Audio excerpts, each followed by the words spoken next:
Que Dieu vous bénisse. Amen. On disait que Dieu vous bénisse. Amen. Aujourd'hui spécialement, on va être interprété par le pasteur Géry. Vous savez, quand vous recevez la visitation d'un homme de Dieu, c'est Dieu qui est venu vous visiter. Les gens qui connaissent le pasteur Géry, c'est une bénédiction pour l'Église. Regardez-moi les gens de Lamouka de l'autre côté. Il y a Lamouka. Amen n'a pas. Les gens de Lamouka sont comme ça. Changez quand même, non? Soyez bénis. Je disais soyez bénis. Je bénis les gens qui sont là dehors. Biso est araboué chaque dimanche. C'est que dimanche, on est aux Andes. Je te bénis, maman Charlotte, votre soeur qui est en Afrique du Sud, c'est qui encore? Maman Charlotte, la grande soeur de maman Marie. Merci beaucoup. Elle est déjà en ligne. Merci maman Rosette. Je te salue aussi. Je salue tous les gens qui nous suivent à partir de l'Afrique du Sud. Là, je pense à pasteur Alphonse. Maman Chouchouna. La première dame de papa Alphonse. Je pense à De Paul. À sa femme. Il y a mes bergers qui sont là-bas. Il y a des serviteurs qui sont là-bas.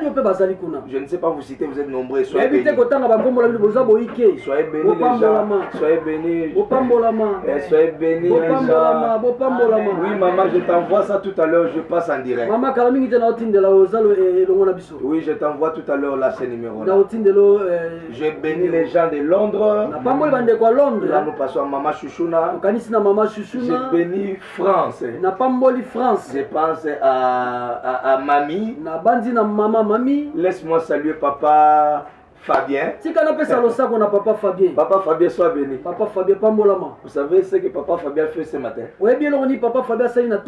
Il m'a demandé pardon pour m'envoyer 100 euros. Il dit pardon papa, je t'envoie 100 euros, c'est pour le carburant. Pardon. Non, que le Seigneur te bénisse. 100 euros, pardon. Envoie ça directement. Envoie ça directement. Ne demande plus pardon. Envoie. Demain je vais aller récupérer ça. C'est ce matin pasteur, il m'a demandé pardon. Papa, est-ce que je peux envoyer 100 $? C'est plus. Envoie ça. Envoie ça.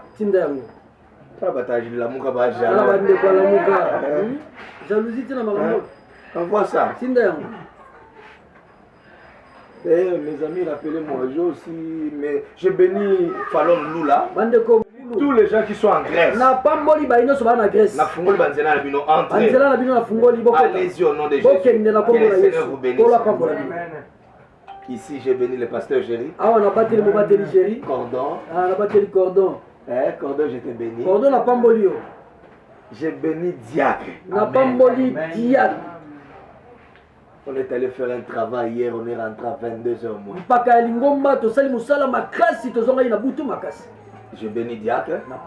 Vous a réclamé pour vous cribler comme un fromage. Mais j'ai prié pour toi.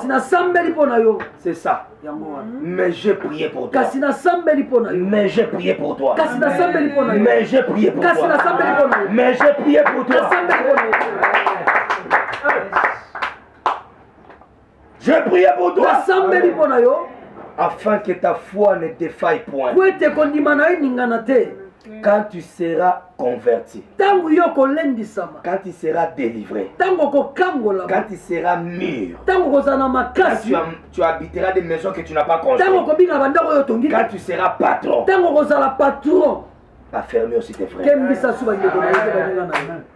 Simba voisin le va y fonctionnaire. Papa, dans la vie, hein, il faut avoir quelqu'un qui prie pour toi. Matin, il faut avoir quelqu'un qui prie pour toi. C'est comme ça que Pierre dormait en prison. On l'a arrêté, mais en prison il dormait. Acte 12. Acte 12. Pierre dormait en prison. Namakala balala kate. Namakala mandefa pembe bimaka. Na yebaka na mandefa pembe te metanka na moni procès makala. Un mois. Papa attendez ça noir boy. Un mois et demi. Et puis ce que l'ingami l'ingami Olia Nino qui ça vous mourrez vous mourrez donc vous mourrez vous mourrez vous mourrez à cause de vous mourrez ah nzambe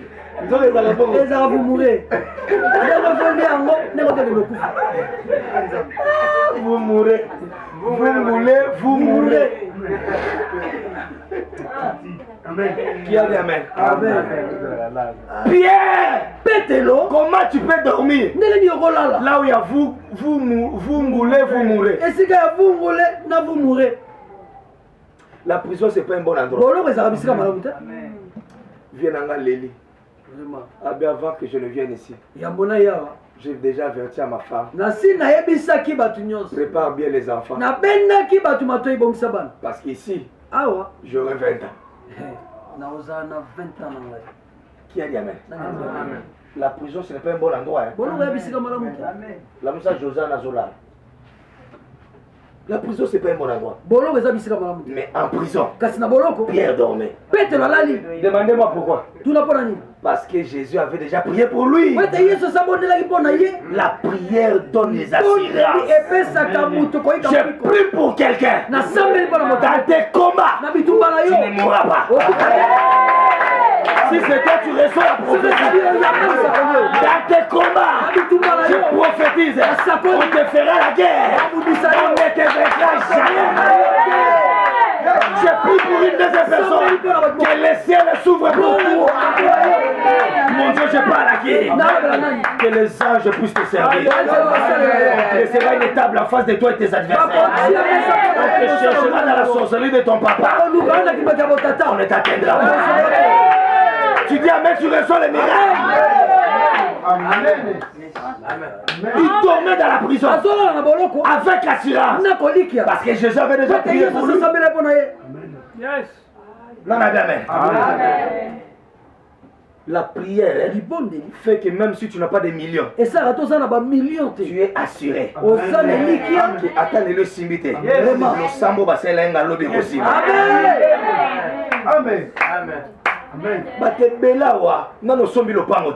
Mais la prière qu'on a fait pour toi, ça te donne l'assurance. Va y fonctionner.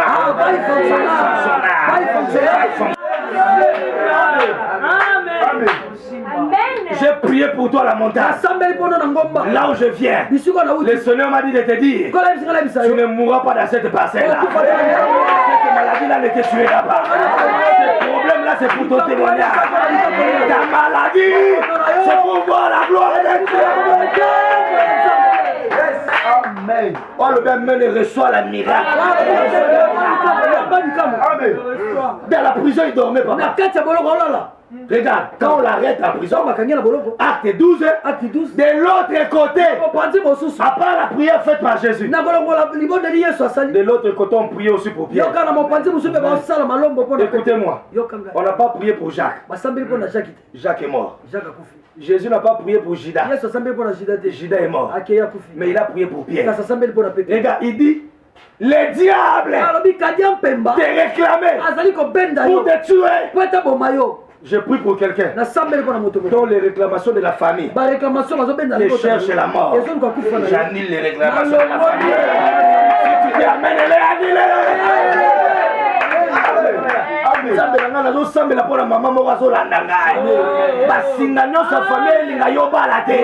j'annule selon le nom de Jésus. J'annule selon le nom de Jésus. J'annule selon le nom de Jésus. Amen. Amen. Ce qui est important, c'est quoi? Pierre, le diable les réclame. Lui-même ne sait pas qu'il est réclamé. C'est ça ton problème. Ta famille cherche ta mort. Les quartiers cherchent ta mort. Même là où tu vis dans cette parcelle-là, on ne t'aime pas. Mais toi, ta naïveté, français. Naïveté, français. Amen. Toi, tu es trop naïf. Na bato ba lingote yo ka ozo mi pesa. Komi pesa. Na bato ba lingote au fond là ba secret na yo. On va te tuer. Est-ce que ça passe ou bien ça casse? Ça passe. Pierre, Pételo. Le diable t'a réclamé. Et là toutes les années. Hier mutuaza na ba réclamation, ayebi te kana ba réclamation. Voilà. Tu sais comment tu es réclamé? Oui, bindani bazobenda yo. Mariage, yo zo saka mariage. Yo zo saka et là on se entend le ba yango te. Libala. Yango te. Libala te. Libala. Mbongo. Ndako. Voyage. Voyage. Mituka. Mituka. Commerce à Malonga.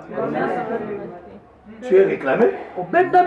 Le lien c'est quoi? Ce sont des lois mais spirituelles. Ça ne se voit pas. Mais ce sont des paroles qu'on a prononcées dans votre famille. Si cela n'est pas brisé par la prière, toi tu ne seras pas converti. Quand tu seras converti, c'est-à-dire quand tu vas changer, quand la pauvreté va te quitter, quand la maladie va te libérer, quand les chaînes vont libérer ta vie. Affermis tes frères. Un jour viendra, les gens accepteront ton Dieu. Je prie pour toi. Le cheval est équipé pour la bataille. Mais la délivrance se lève de toi.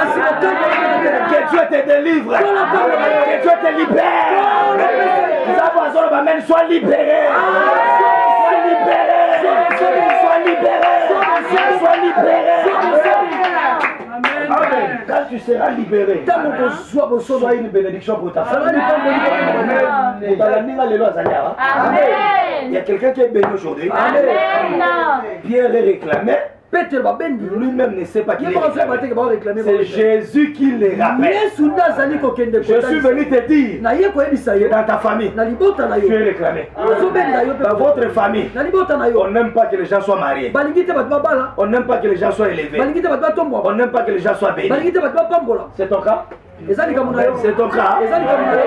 C'est cette réclamation-là qui a tué ton père, qui a tué ta mère, qui a fait que tu sois orphelin. Mais ce qui est étonnant avec toi, toi-même tu es ignorant. C'est comme ça que Osée dit ceci: mon peuple est détruit parce qu'il manque la connaissance. Ça on parlait à Pierre. Aujourd'hui c'est ton cas.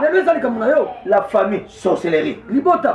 Nabandi kota ba mama. Bino bozo zaka kindoki kota ba mama. Kota ba tata. Et bon le pango foot là. Quartier.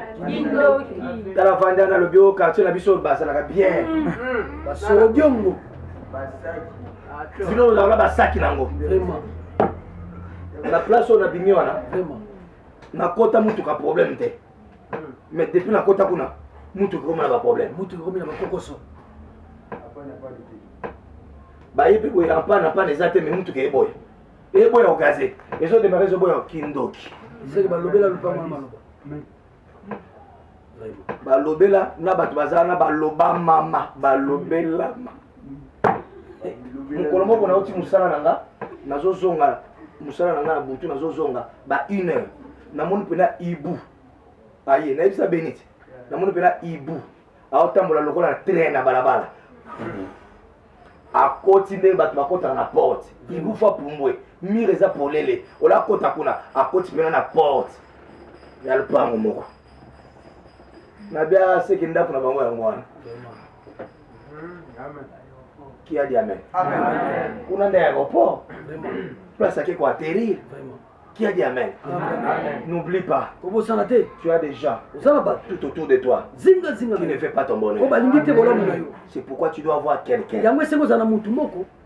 Comment bozomona André Kimbuta yango asali ba image a lobby penza a lobby mort azanganga lukuta aloba ke ngala okufa ngala ndimeli Yesu nakufite. Voilà. Je veux pas dire mais Yesu pas dire mais Yesu te etani ka yemoko. Mais na oloba malobo ngala mona ki na ba vidéo. Ba tu peux vous aller belé bon mona ipe ba vidéo wana. Albi mort oyo. Mbongo oyo na koka ko somba 4 mapango na lemba. Vraiment. Malobo na olobe za kimbuta yemoko. Vraiment. Na pesi mort. Nga ebendisi nga makanisi. Na tuni mbongo on combien? Albi $100,000. Vraiment. Osaka na mbongo. So moni mutapesi nganga $100,000. C'est que il nganga nga oh yenda kanga nzoto na ngai. Yenda sambela kangai. Yende na babitumba yemu tobundela ngai. Mais toi, yo, tu n'as ni Dieu. Wana nzambe te. Tu n'as ni Satan. Wana Satan na pete. Toi, Yo, tu n'as ni nganga. wana nganga te. Tu n'as ni un homme de Dieu. Ozape na mosala nzambe te. 4 secrets. 4 secrets. Faut avoir un Dieu. Osoza na nzambe. Si tu n'as pas le diable, tu dois avoir un Dieu. Soza na kadia pemba. Si tu n'as pas de ces cas-là, il faut avoir Dieu. Soza bisika na te foza na nzambe. 2. Il faut avoir un homme de Dieu qui prie pour Foza na moto toi. na nzambe asambe rapona yo. Malgré Kazaki Pierre, mais la prison là, il y aura des maladies. Ezala bokono. Au moins, on a pour ça au sambe la piscine. Il y aura des problèmes. Ezala ba makambo. Au comme la dégoût au sambe là. Il y aura au sambe là à cause de ma problème. Amen. Non mais comme la binote. Amen. Aux autres mots sambe là. Aux autres ma casse la prière. Mais à cause de ma problème comme le, au comme peut rouler la cabongo. Voilà. C'est ça Pierre. En prison il dormait. Na kati bolo ko ola. Mais pendant qu'il dormait. Na tango azola. De l'autre côté. Na mopanzi On mususu. priait pour lui. Osambe rapona. La prière qu'on a fait a fait que Dieu envoie les anges. Esali ke kola tinda ba C'est ça ma prière cette yango te après-midi. ni bondeli na ngai. Que Dieu t'envoie les anges. Les missionnaires qui vont t'amener l'argent. Missionnaire ko melo mbongo. Oazolo bamène que Dieu t'envoie un ange. Bape sombonga garantie. Bape sombonga voyage wana. Ba signer document wana. Celui qui me dit amen, il reçoit la révélation. Lui en prison, de l'autre côté on priait. Il était à l'aise en prison parce que Jésus lui avait dit le diable voulait te tuer. Mais moi j'ai prié pour toi. Oh, tant bakangi ba on a prison pasteur. La nuit qui suivait, le jour on devait le tuer. Un homme spirituel. Il voit déjà ta mort avant même toi. Zalana prophète na ote ba kosa yote. Oh église ba prophète ba escroc. Ba kim sabino po pasteur on connaît pasteur junior. A mon a révélation te, à l'autre a ndoto te, a zo rappel ba vision te. Amen. Obiso ka to fandi dans la parole. Moutoya dans la parole à Obarate, dans la parole à Kendali Bosote, dans la parole. Oh Jésus, c'est un aigle. Tokenangwa. L'évangile, ce n'est pas des discours. C'est une démonstration de la puissance. Malade Abika. Voilà. Moi, si mon gonde quoi, ba Jacob ça. Wapio yaka. Yaka.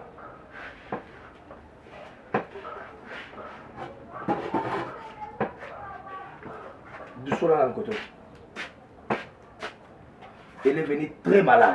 On a prié pour elle. Elle est venue mourante. On a prié pour elle. Malade c'était que Yesu aza hippopotame. Oh Yesu aza ngando. Moni mukila Yesu de ngando. Tamu beta bo auke na ngwat. Il y a un malade, il faut pas prier pour Nabika. Quand on prie pour lui, il rentre. Aïe Jacob, en tout cas, pasteur Nabina Nazananza. État hiérarchie, mais état comme il y a un changement. Évangile, c'est une histoire, c'est une démonstration. Et le Seigneur l'a guéri. C'est la semaine passée. Et le loi Boykotika n'a pas participé. L'évangile, c'est une démonstration. Acclamons pour sa guérison. Alléluia. Amen. Un enfant m'appelle. Elle est venue mourante, cette femme-là. Ne pouvait même pas marcher. Mais Dieu l'a guéri. Alléluia. Amen. Avec la respiration compliquée. Dieu l'a guéri. Alléluia. Amen. Quelqu'un m'appelle. Il me dit, papa, la prière que tu as fait là. Va rejeter 311 cas. Mais que tu me 12 personnes. nakaka 12 wana nga pe nazu mukanda na Grèce nazu mukanda. Qui a dit amen? Enlevez-nous ces histoires là de discours, révélations. Papa l'église n'a pas bien appelé bateau wana te. Voilà. Oh, tu vois le ciel est bleu. Quand c'est bleu, c'est-à-dire c'est jaune. Quand ça devient jaune, c'est-à-dire c'est l'ipata.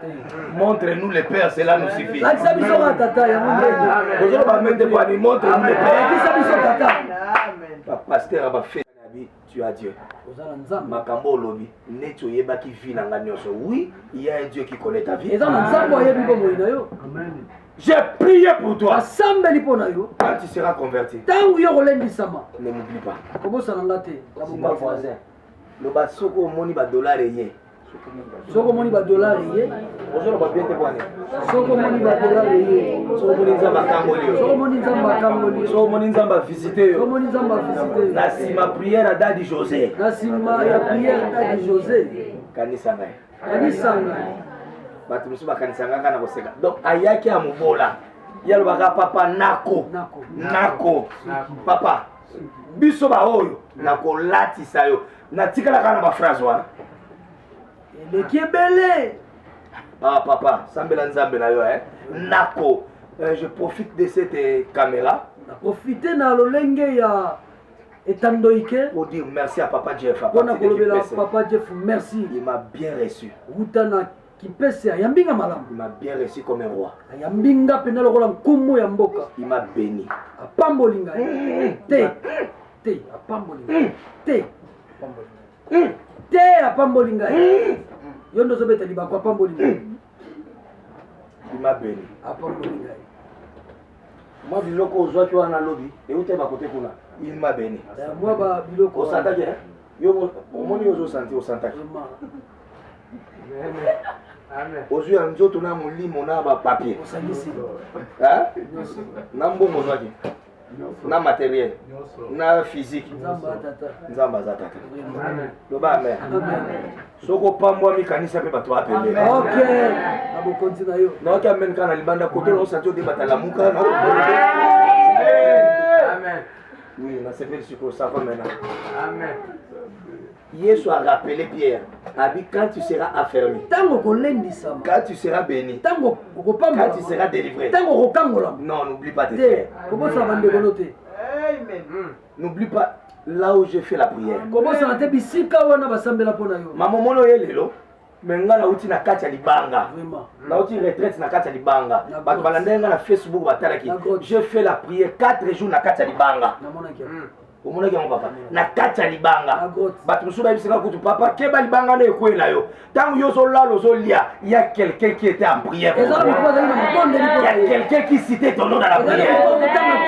Quand tu seras élevé, quand tu auras des voitures, quand tu seras dans un bon bureau, quand tu vas voyager, envoie-moi la dîme. Envoie-moi le franc. Tant que les Chine, ne m'oublie pas. Maman Chantal, sois bénie. Amen. Maman Chantal, tu me suis, sois bénie. Je ne suis pas venu témoigner les gens ici au Balakanga Nako. Nako. Le matin, il est venu, il m'a donné $50. C'est matin aujourd'hui. Ça dit, pasteur va vivre en offrande. 4 points. Offrande va vivre en 4 points. 4 points, Qui a dit amen? Maman Chantal, sois bénie. Natacha, sois bénie. L'offrande que tu as envoyée est arrivée. J'ai mangé ça. Les gens qui vont donner l'offrande aujourd'hui, je vous dis dans 4 semaines. 4 semaines ne passera pas. Le Seigneur va te surprendre financièrement.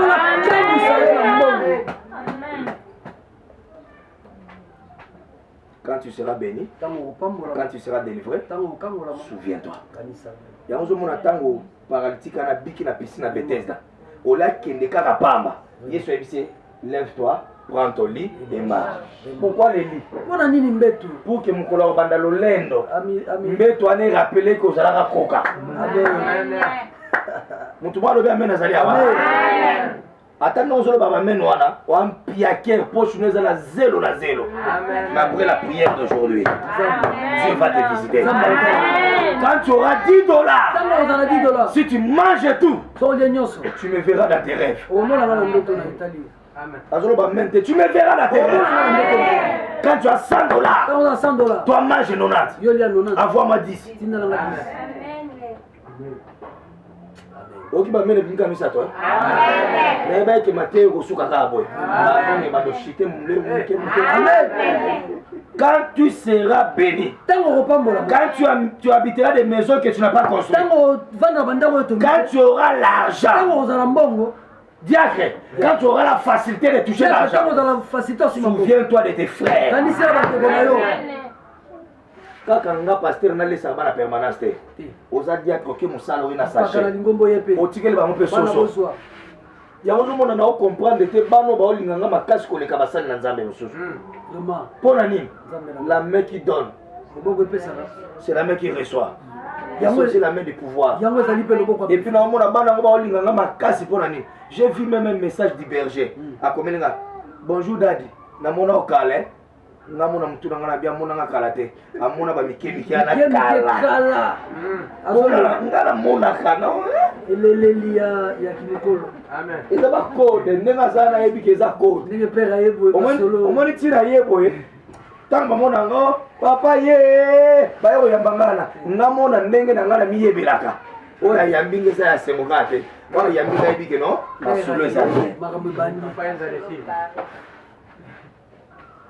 mais ko salela nga ba calcul tende tozo bima qui na rotika de tes frères kanisela ba nekola qui prie pour toi nani asambela kapona le papa nata na témoigner kio o ya ina no yakite papa nata soblenga kol moko kitoko bobe moni ne moko kitoko souviens-toi ko ba te na sala ngo kaka te non kanisela lukata quelque chose papa oyebi ke biso to bika pona mabonza te to bika pona lola amen qui a dit amen amen moi na nzamba pambole ami papa tango yaka tozaka bien soko zala kite qui a dit amen mais ngana olinga balobela ngai te ngalinga balobela pe yo amen ba tuso ba mono baloba asoka zala kite oyi maloba balobela Jésus soko zala ki ana Lazare nga akufa te vraiment ezala batu mususu ka zawa na liwe longwe amen sois Esther de ta famille. Quand tu es là, la mort est annulée. Église, tout le monde a goïgoï, tout le monde a égoïsme. Église a koloto yé kola bolingo, to kabaka. Amen. Les gens appellent des enseignements. Nani a ensemble la pona yo. Et qui prie pour toi? Nani ensemble la pona yo. Exerçons l'amour. Et salé la bolingo. C'était ça la fin de mon message. Pour Pierre. On a pété. Il n'a pas été tué. Jésus a prié pour lui. Les gens ont benda makanisi na yo. Obima na famille qui ndoki yondo e bakate. Voilà. Dans la voisine, loba yondo e bakate. Yondo e bakate. Ba butu ba mfuta kabino yondo e bakate. Yondo e bakate. Papa ba kosa bino te même ba pasteur. Ba pasteur en fouté bazali. Belé. Au moins dans Nzambimela Yesu, c'est fini ba lien ko ina na kosio. Apôtre Paul a comment vous le apôtre Nyoso dans mon Romains chapitre 7 azoloba les biens que je voudrais faire je ne parviens pas à faire ça. Les mal que j'ai c'est ce que j'ai fait qui me délivrera les hommes d'imiter c'est un apôtre qui parle et j'ai remarqué c'est comme si ma pasteur à Congo bakabarate ça ne m'engage que moi-même papa soda auta na ngomba kuna je suis sûr que l'andanga a pour Nzambe mais pas Nzambe olandanga so du problème na salisa amen à part Yesu kuna ayebi que so na kutena mutu wana ngaso okosi ona obela mais ozobela te na peso mbongo malade amen vome kutoza na bokondo za mbongo ki ozala ngoto kosi bokondo ondiro ifalo zala ozala ngoto lobio te panzi ndezo sala ngai ozwaka panzi te mbongo wana na peso leki na kombo panzi ate okozwa peza ba Orlando na bassin keba kibeke koza pena si que le Seigneur bénisse qui prie pour toi na tuna question na Facebook ba tumusu ba ko répondre ngate qui est ton père spirituel nani atata na molimo na zwaki Donc au comment tata belé. Tu dois avoir un seul père. Et si vous avez la tata moko. Pasteur belé, excusez-moi les hommes de Dieu. Pasteur belé la ville à Kinshasa. Aolia dim na yo, ma otanga kombo na ote. Na laksi batu na ba vidéo. Papa nata otie la biso na vidéo, na sali vidéo mo place ta otie retrait. Nazo tambola na ba sac à kilo. Papa Dieu fatuni nga ba sac à nezani, ba requête de prière à battre. Donc na mimi bifunda ba requête de prière à battre.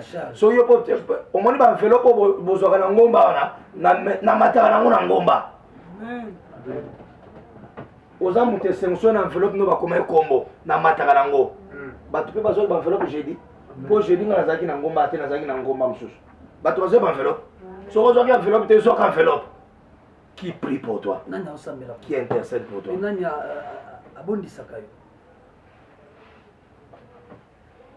Pasteur Jérôme dit que ça l'église nous sommes mineno yo. Atopesi dim. Atana kombo na pamba ba yebe ande. Est-ce que vous dites que ça va pasteur nous atana ndako nous aotika la pe on yatate? Hein? Amen. Est-ce que vous dites que ba pasteur mususu na ba prophète mususu avant ayambayo il faut futamo? Bazali na mboko. Est-ce que vous dites que ba prophète mususu na ndako na bango ba na bagarde diko? Yoza musali mais pour mundimi na yo mona yo ça devient des mécanismes et comme bangala sisi. Mais ici tu viens sans argent. Ah oui, au côté mbongoté. Que Dieu vous bénisse. Est-ce qu'il y a quelqu'un qui a été béni? Amen. Les matin na rythme il y a tout ça la matanga. Amen. Na tout qui mingi tout ça la matanga. Amen. Qui prie pour toi? S'il te plaît. Boyebi sa bana nyoso bakima bozonga. Vraiment olimbisi. Bolimbisa batata, bolimbisa ba para mulimo bozonga. Papa ozo kange na lisumu na yo wana. Lobelanga amen. Amen. Au contraire, yo tango ya kosala cure d'âme. Ya vie na yo obimana noko na bino. Papa na bomba. Omonde ba men nyoso elongwa. Amen. Yo obimana noko osala inceste. Obimana mobala tata mwasi, obimana mobala mama leki. Pasteur wana abomba makambo na wana. Amen. Vous voyez que yo bimala batuti na bureau. Vous voyez que ça va mabe mususu yo sala, so to bito fungolango. Loba emame. Emame. Loba ngo bien le roi mukongo emame. Emame. Emame.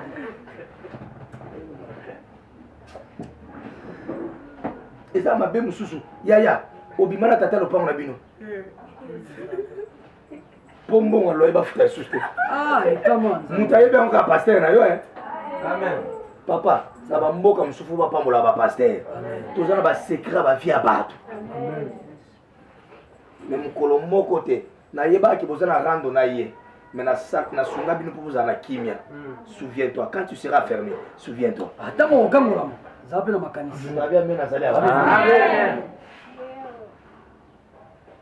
En étant des humains, on peut faire des erreurs. Lokola batu, bambebe kosa mate. Nathalie bien.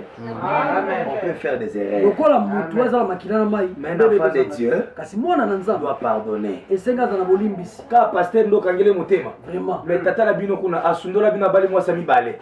Et puis tata la bino zali makasa bali sur 3e. Et puis tellement za na moi ba moyen na basi la 4e. Sundola bino kutukala. Et puis mbongo akolia bokoma ke Olanda ngo Olanda. Vraiment. Ndapela banda ozela mukolo ba tata yo za su tata la ngate. Mais là on a okama tile lo za ngata tata bino. Amen. Tata change la vie. Loba emame. Loba embadi. Berre tata no sala.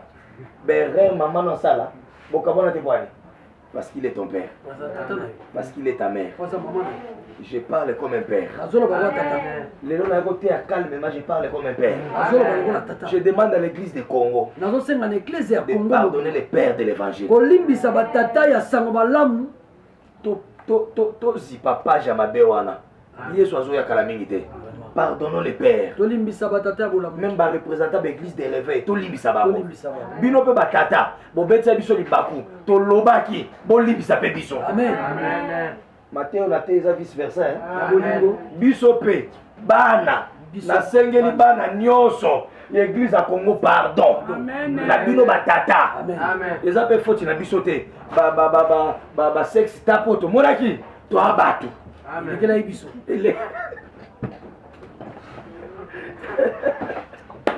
Parce que je pas et les gens ils biso. Tout ça peut battre. Tout ça battre. Makila no maïpesa. Berero salaki. Meba. Tout ça peut battre. Tout ça battre. Yango to lobaki. Tu loba amen. Et puis to sumukaki. To zongi pepe no loba. Boni biso. Au nom de tous les enfants. Na kombo ya bana nyonso. Ezala bana oba botami na ministère. Ezala bana to finge ba papa. Au nom de tous les enfants, je me tiens comme un enfant aussi. Na mitié lo la pe moi. Nous demandons pardon. Osengi pe bolimbisi. Na batata nyonso nous demandons pardon. Ya Congo. Amen.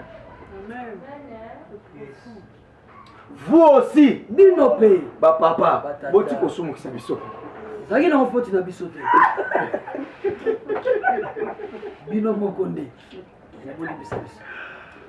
Bolimbisa biso. Miso etala place à ma bête.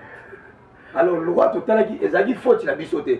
Et puis to kana ki te to critiquer bino. Amen. Ezaki ben intention na biso te. Mais kasi on surprend le matin comme ça, on voit les histoires. Brusquement. C'est comme ça qu'on a parlé. Mais nous demandons pardon. Seigneur Jésus, je prie pour l'église du Congo. Pardonne-nous. Pardonne les pères. Pardonne les fidèles. Pardonne les enfants de Dieu. Jésus a prié pour Pierre. Moi aussi je prie pour l'église du Congo. Que Dieu nous pardonne. Que Dieu pardonne les pasteurs. Que Dieu pardonne les hommes de Dieu. Les hommes de Dieu, même les prêtres sont là. Les prêtres sont là. Les prêtres sont là. Pédophilie, les pasteurs na Kindumba, na Masanga. Que Dieu nous pardonne. Matthieu est profond. Que Dieu nous pardonne. Jésus a prié pour Pierre. Je sens il y a des réclamations. Mais j'ai prié pour toi. Je prié pour toi. Quelque part, j'ai prié pour toi. Que les réclamations tombent au nom de Jésus. Quand tu seras béni, souviens-toi de moi, j'ai prié pour toi. Mais souviens-toi aussi de tes frères. Bon, bandoki wana ozo kanga bandoki wana yaya kindoki et au salé le au nom de Jésus. Amen. Quand tu seras converti, affermis tes frères. Vous les enfants, obo pengui bozonga. Amen. Bozonga. Amen. Ne ba déconfiner l'église toi on a 2 jours, je passe l'information. On a 2 jours. Le samedi on sera ici à 16h30. Mets ton cache-nez. Il y aura l'eau là-bas. Il y piège à gouvernement. Il y aura de l'eau là-bas.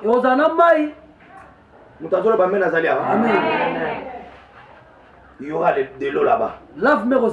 Il y aura de l'eau là-bas. Merci beaucoup papa. Merci. C'est mon père spirituel qui me suit aussi. Il me bénit à cause de ces messages. Je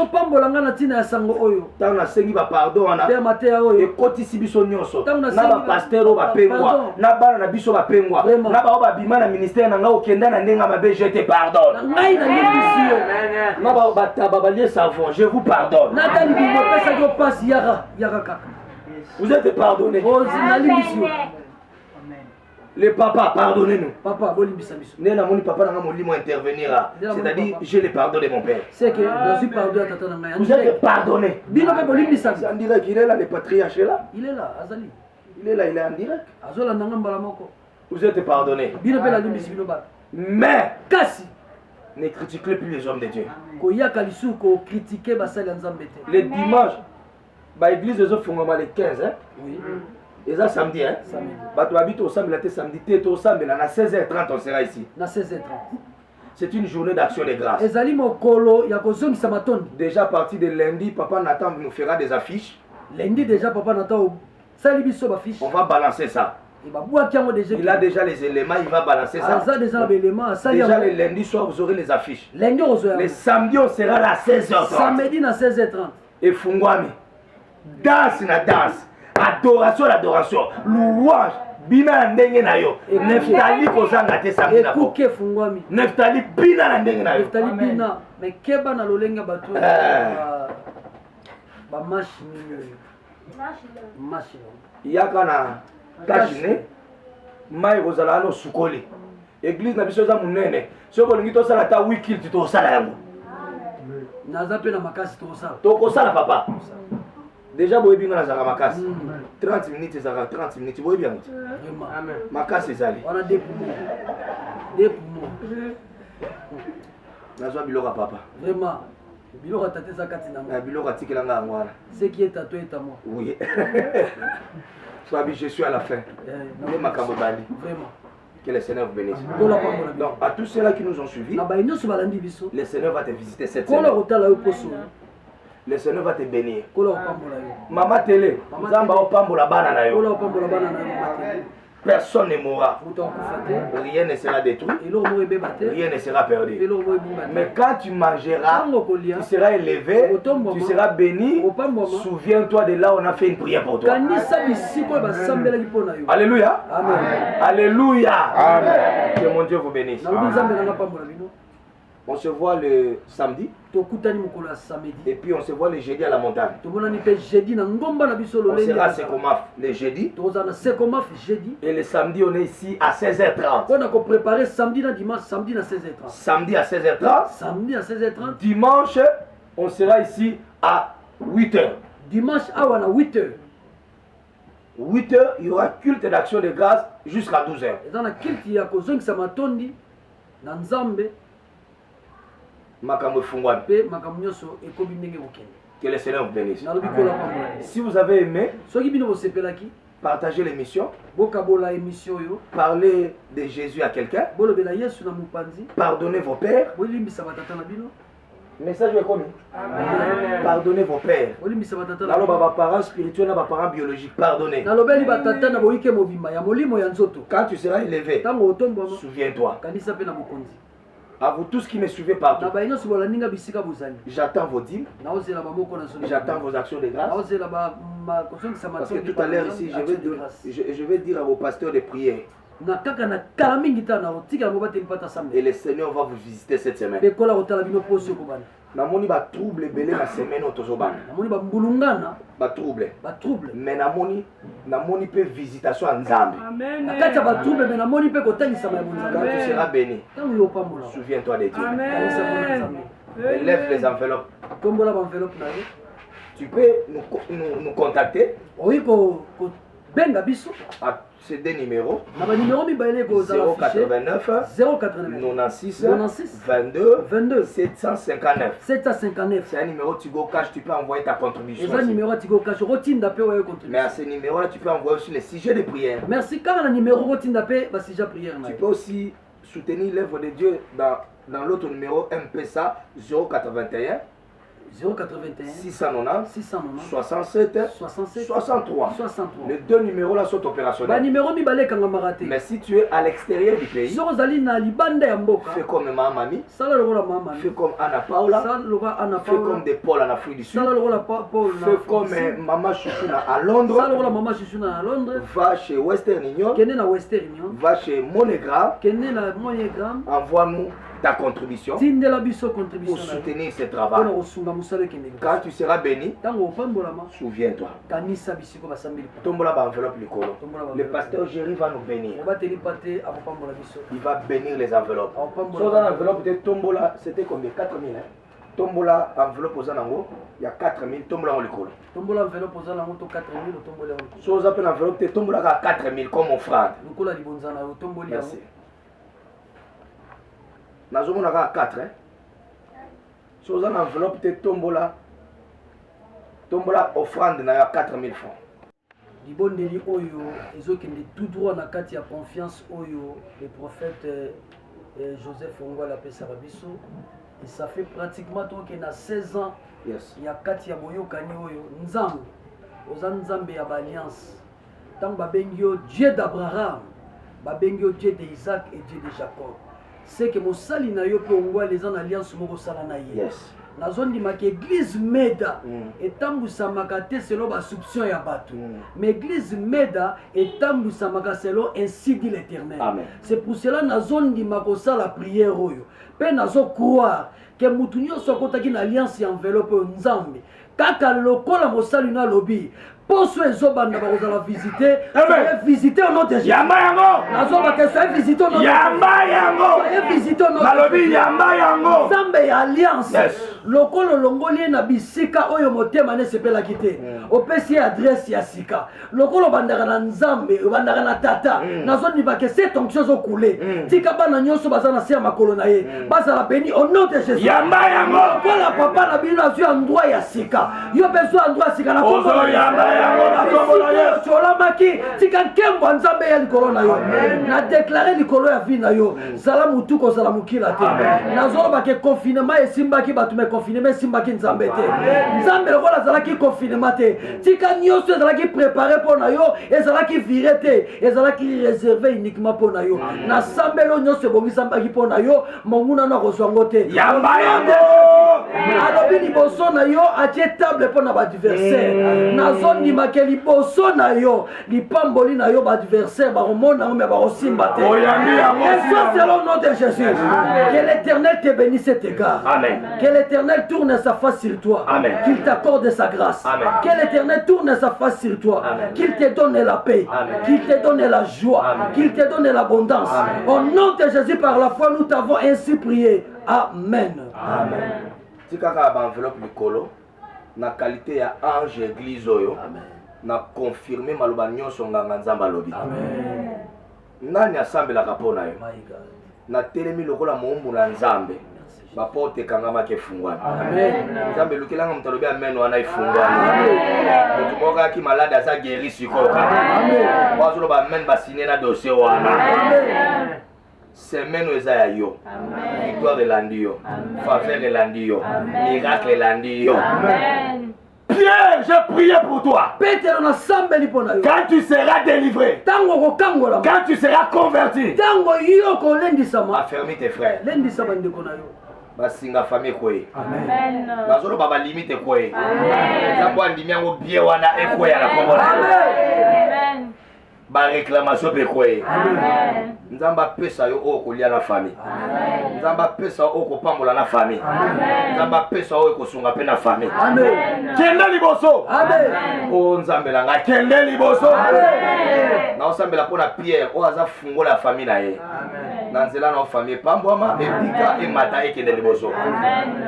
Babenga ona semeno. Amen. Miracle landa yo. Amen. Oyambi yango esalami bongo na kombo na Yesu. Nous avons ainsi prié. Amen. Amen. Tu as offrande non, merci. Merci. Tu as offrande. Tu as offrande wana, merci. Que le Seigneur vous bénisse. On n'a pas mon aïe. Que le Seigneur vous bénisse. On n'a pas mon aïe. Que le Seigneur vous bénisse. On n'a pas mon aïe. Que le Seigneur vous bénisse. On n'a pas mon aïe. Balinga minyo sur Joseph Ongwale na kati ya Facebook, ya groupe WhatsApp. Venez. Boya. Le samedi, on a adoration ici le soir. Samedi, toko gumba melo na pokwa. 16h30. 16h30. Le dimanche, on est ici à 8h. Dimanche, na 8h. Jusqu'à 12h. Kino na 12h. Adoration. Gumba mela kaka kukumisa nzambe. Musique en appui. Lo yembo ezo yembama. Prépare ton orchestre et vous allez jouer les dimanches. Bongisa orchestre mobimba dimanche et koinda. Vous voyez avec Berger Jonathan, le dimanche on va jouer. Beaucoup d'ana Berger Jonathan dimanche. Harmonisez-vous le dimanche on va jouer. Bongisa orchestre mobimba boyemba. Il y aura adoration les dimanches. Ekozana ko gumba mela ya ko. Préparez ça même pour le samedi aussi. Bongisa mpe pona samedi. On va danser. Tobine lankolo. Même les gens de la rue verront. Atabatu ya balabala ba komona. Que la gloire est ici. Kembo ya tata ezalia. Le jeudi ne manquez pas la montagne. Maman Claudine, voyage. Que Dieu vous bénisse. Je profite de cette caméra pour dire merci à Papa Jeff qui m'a bien reçu. Merci à Papa Jeff. Maman Mimi, soyez bénie. Je bénis Papa Jimmy Amatadi qui m'a bien reçu. Je bénis aussi PDG Mbangi qui m'ont bien reçu. On m'a mis un endroit très bien là. Vous voyez un flat qui coûte $70 par jour. C'est très bien. Que le Seigneur Seigneur vous bénisse. Papa Jimmy, vraiment, tu es ici. Papa Jeff, tu m'as étonné. Papa Jimmy, Jeff, vraiment, c'est mon enfant. Ah, il a le sang de Joseph. Vraiment, que le Seigneur te lève encore. Le Seigneur l'a béni à Kimpese. Que le Seigneur le bénisse encore. Que le Seigneur bénisse sa femme. Que le Seigneur bénisse ses enfants. Que le Seigneur bénisse Adonis. Et tous les enfants, Gaston, tous les enfants. Je bénis toute l'équipe qui est restée ici à Kinshasa. Qui a été coordonnée par Abigail. Et Diacre René.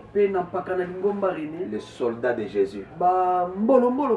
Ils sont là, fidèles, persévérants. Je bénis Moïse. Je bénis Jonathan. Les bergers, ils étaient là au four et au moulin. Je bénis le frère Trésor. Je bénis toutes les mamans. Gloriane, tu es bénie. Je bénis Nora, Sephora, Mariam. Je bénis tous les gens. Derrière moi, j'ai vu les gens être en prière. J'étais même étonné, j'ai appelé Cordon à 6h. Je croyais qu'il dormait. À 6h, les prophéties sortaient dans la prière. Il y avait la chaleur de la prière. Que le Seigneur te bénisse. Je prierai pour vous. Pour que Dieu puisse vous couronner. Maman, je te bénis. Maman, je te bénis. Particulièrement, maman m'a dit, je ne veux pas recevoir les gens. Je vais seulement prier pour les gens. Mais je vais recevoir les gens demain sur rendez-vous au téléphone. Depuis que je suis venu de la retraite, je ne me suis pas reposé. C'est aussi le corps. C'est le corps. C'est le corps. Ça doit se reposer.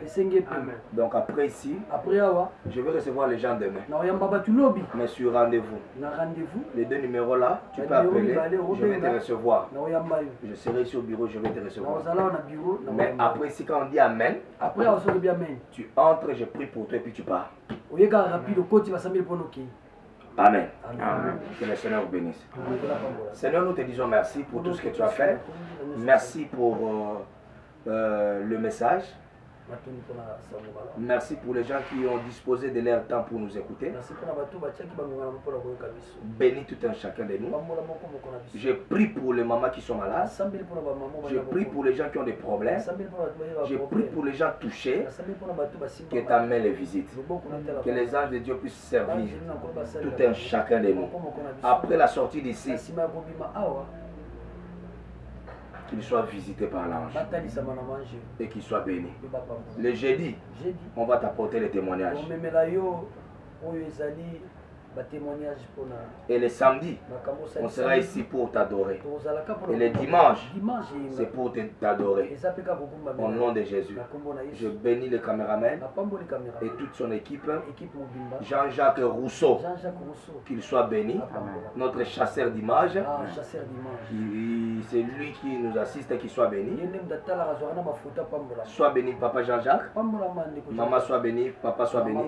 Au nom de Christ et Jésus. Amen. Amen. Merci beaucoup. On se voit le jeudi. Bye bye.